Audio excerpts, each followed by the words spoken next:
নমস্কার বন্ধুরা, আরও একটা নতুন রেসিপির সাথে দীপার রান্নাঘরে তোমাদেরকে জানাই স্বাগত।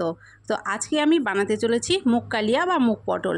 তো তার জন্য অবশ্যই আমাদের লাগছে মুগের ডাল। এখানে দেখো 150 গ্রাম পরিমাণ আমি মুগের ডাল নিয়েছি। তারপরে এখানে দিয়ে দিলাম জল, 2-3 বার জল পাল্টে পাল্টে ডালটাকে খুব ভালো করে কিন্তু প্রথমে আমাদের ধুয়ে নিয়ে জলটাকে ঝরিয়ে নিতে হবে। তারপরে আমাদের লাগছে আলু আর পটল। এখানে একটা বড় সাইজের আলু আর 7 থেকে 8টা পটল আমি কেটে ধুয়ে জলটা ঝরিয়ে নিয়েছি। তারপরে এখানে চলে এলাম রান্নাতে। কড়াই বসিয়ে কড়াইয়ের মধ্যে দিয়ে দিলাম সর্ষের তেল। এবারে তেলটাকে একটু গরম হয়ে গেলে এর মধ্যে কেটে রাখা পটল আর আলুগুলো কিন্তু দিয়ে দিলাম। তারপরে পটল আলুর মধ্যে দিয়ে দিচ্ছি একটু পরিমাণ লবণ আর দিয়ে দিচ্ছি একটু হলুদের গুঁড়ো। এবারে নেড়েচেড়ে আলু আর পটলটাকে কিন্তু আমাদেরকে লাল করে ভেজে নিতে হবে। আমি 5 থেকে 6 মিনিট মতো টাইম নিয়ে আলু আর পটলটাকে কিন্তু দেখো খুব সুন্দর লাল করে ভেজে নিয়েছি। আলু পটলগুলো আমার ভাজা হয়ে গেছে, এখন উঠিয়ে নেব।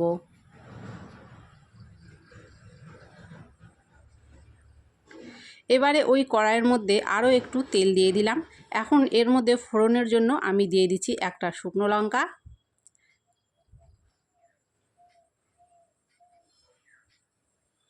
একটা দারুচিনি আর দিয়ে দিচ্ছি একটা ছোটো এলাচ।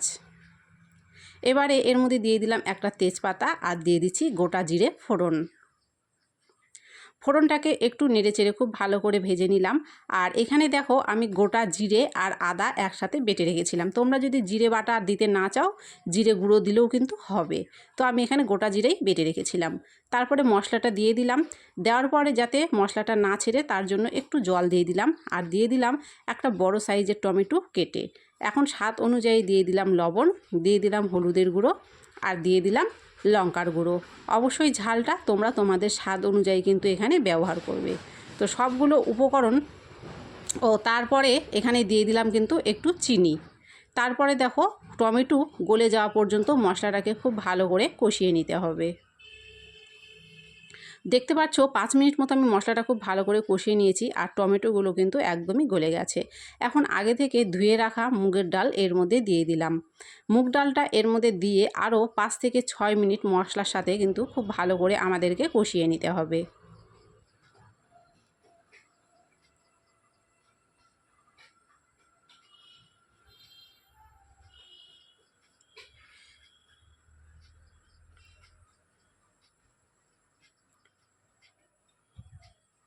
একটুখানি টাইম নিয়ে কিন্তু দেখো এখানে আমি মুগ ডালটাকে খুব ভালো করে কষিয়ে নিয়েছি। এখন এর মধ্যে আমি দিয়ে দিচ্ছি গরম জল। অবশ্যই কিন্তু গরম জল দেওয়ার চেষ্টা করবে। গরম জল দিলে কিন্তু ডালটা খুব তাড়াতাড়ি সেদ্ধ হয়ে যাবে আর এর স্বাদটা কিন্তু বজায় থাকবে। যতটুকু জল প্রয়োজন ডাল সেদ্ধ করার জন্য ঠিক ততটুকু জলই কিন্তু এখানটায় আমরা ব্যবহার করব।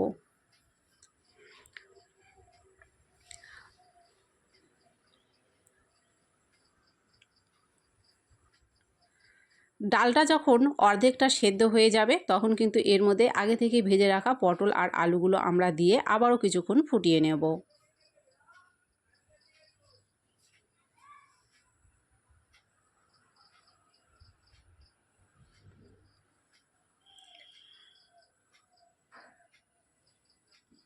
কিছুক্ষণ পরে দেখো এখানে কিন্তু জলটা অনেকটাই শুকিয়ে গেছে।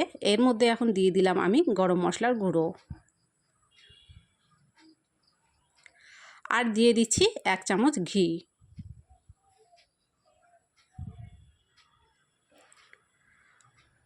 তো আমি এখানে তোমাদেরকে দেখিয়ে দিচ্ছি আলু সেদ্ধ হয়েছে কি না। তো তোমরা এখানটায় দেখো আলু কিন্তু এখানটায় খুব ভালো করে সেদ্ধ হয়ে গেছে।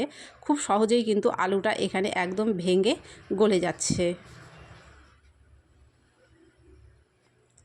আলু আর পটল কিন্তু খুব ভালো করে সেদ্ধ হয়ে গেছে আর ডালটাও কিন্তু সেদ্ধ হয়ে গেছে। তো আমি তোমাদেরকে হাতে করে দেখিয়ে দিচ্ছি, দেখো ডালটাও কিন্তু খুব ভালো করে সেদ্ধ হয়ে গেছে।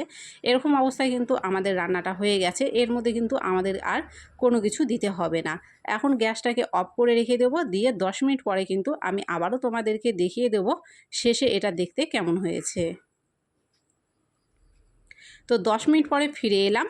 আমাদের মুগ ডাল বা মুগ কালিয়া কিন্তু একদম রেডি। তো কেমন হয়েছে কমেন্টে অবশ্যই জানিও। যদি ভিডিওটা ভালো লেগে থাকে অবশ্যই লাইক, কমেন্ট আর শেয়ার করে দিও।